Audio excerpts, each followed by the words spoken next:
Menurut Sahibul Hikayat, sebermula ada seorang datu yang sakti mandraguna sedang bertapa di tengah laut. Namanya Datu Mabrur.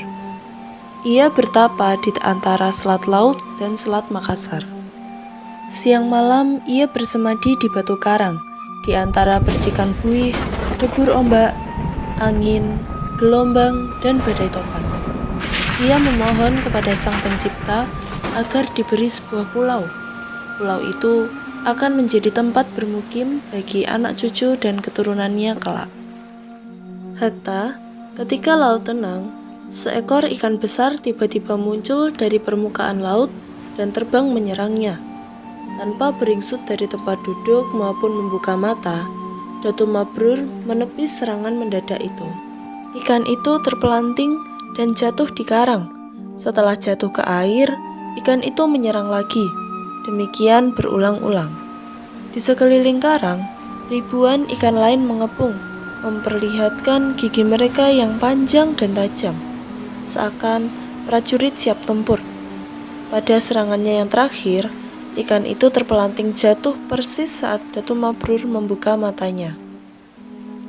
Hai ikan, apa maksudmu mengganggu samadiku? Dan apa kamu?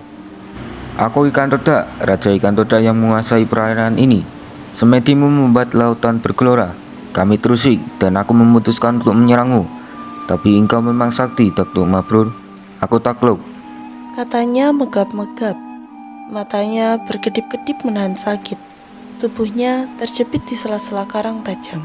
Jadi itu rakyatmu. Datu Mabrur menunjuk ribuan ikan yang mengepung karang. Ya, Datuk. Tapi sebelum menyerangmu tadi, kami telah bersepakat. Kalau aku kalah, kami akan menyerah dan mematuhi apapun perintahmu. Datuk, tolonglah aku. Obati luka-lukaku dan kembalikanlah aku ke laut. Kalau terlalu lama di darat, aku bisa mati.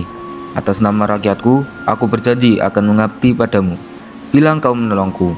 Raja ikan todak mengiba-iba, seolah sulit bernafas. Insangnya membuka dan menutup. Baiklah. Sebagai sesama makhluk ciptaannya, aku akan menolongmu.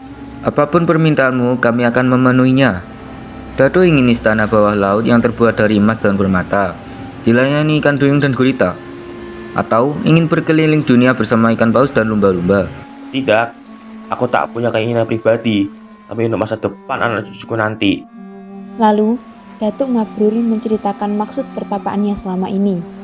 Akan kukerahkan rakyatku, seluruh penghuni lautan dan samudera. Sebelum matahari terbit esok pagi, impianmu akan terwujud. Aku bersumpah. Datuk Mabrur tak dapat membayangkan bagaimana Raja Ikan Todak akan memenuhi sumpahnya itu. Baiklah, tapi kita harus membuat perjanjian. Sejak sekarang kita harus saijan, seini sejalan, seia sekata, sampai ke anak cucu kita. Kita harus rakat mufakat, bantu-membantu, bahu-membahu. Setuju? Setuju, Datuk. Sahut Raja Ikan Todak yang tergolek lemah, ia sangat membutuhkan air. Mendengar jawaban itu, Datuk Mabrur tersenyum.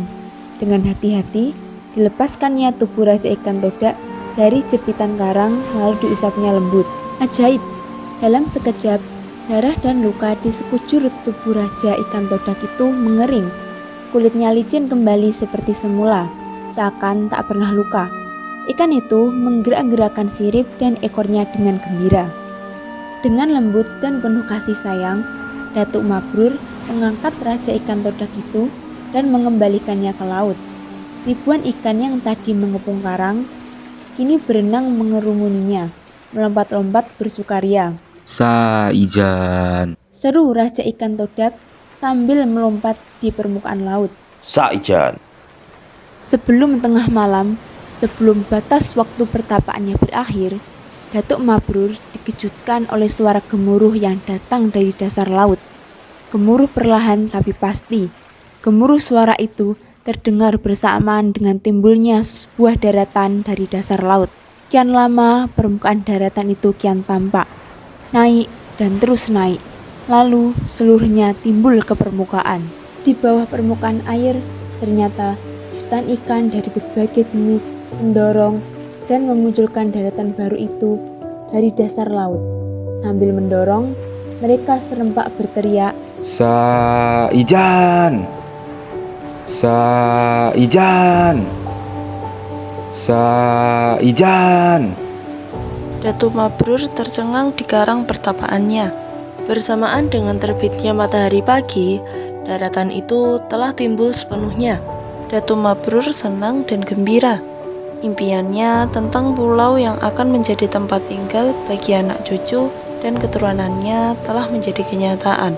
Ia menamakan Pulau Halimun. Alkisah, Pulau Halimun kemudian disebut dengan Pulau Laut. Kata Saijaan dan ikan toda dijadikan slogan dan lambang pemerintahan Kabupaten Kota Baru.